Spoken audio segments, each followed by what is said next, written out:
যেমন 10 টাকা দরের চালের আশ্বাসটা ছিল ভুয়া, এই কার্ডগুলো হইল সেই রকম ভুয়া। এইসব ভুয়া কার্ডকে আগামী 12 তারিখ জনগণ ইনশাল্লাহ লাল কার্ড দেখাবে। জনগণ দুর্নীতিকে লাল কার্ড দেখাবে, জনগণ চাঁদাবাজদেরকে লাল কার্ড দেখাবে, জনগণ মামলাবাজদেরকে লাল কার্ড দেখাবে, জনগণ দখলদারদেরকে লাল কার্ড দেখাবে, জনগণ আধিপত্যবাদের গুলামদেরকে লাল কার্ড দেখাবে।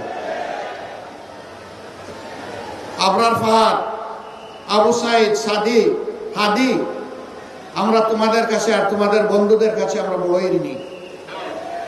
আমরা কথা দিচ্ছি ইনশাআল্লাহ তোমাদের আকাঙ্ক্ষার নতুন বাংলাদেশ হলে এ দেশ এবং জনগণের সেবা করার সুযোগ পেলে তোমরা যেমনটা চেয়েছিলে আমরা তেমনটাই যৌবনদীপ্ত বাংলাদেশ গড়ে তুলব ইনশাআল্লাহ।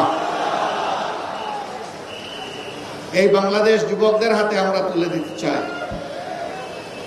আমরা যুবকদের হাতে বাংলাদেশের দায়িত্ব দিতে চাই, আমরা বেকার ভাতা দিতে চাই না। 24-এর যুবকেরা কোথাও গিয়ে কারো কাছে বলে নাই দে দে বেকার ভাতা দে, স্লোগান দিয়েছিল কেউ? তাইলে আজকে বেকার ভাতার কথা উঠে কেন?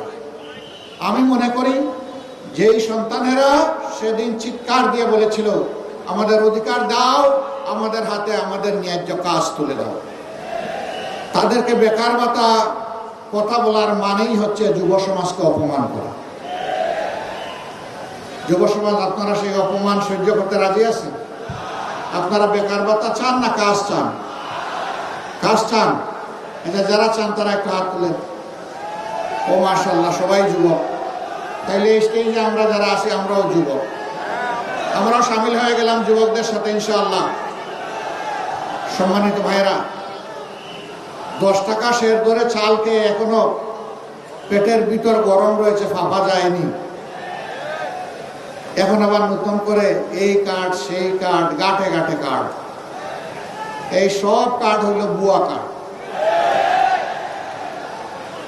যেমন 10 টাকা দরের চালের আশ্বাসটা ছিল ভুয়া, এই কার্ডগুলো হইল সেই রকম ভুয়া।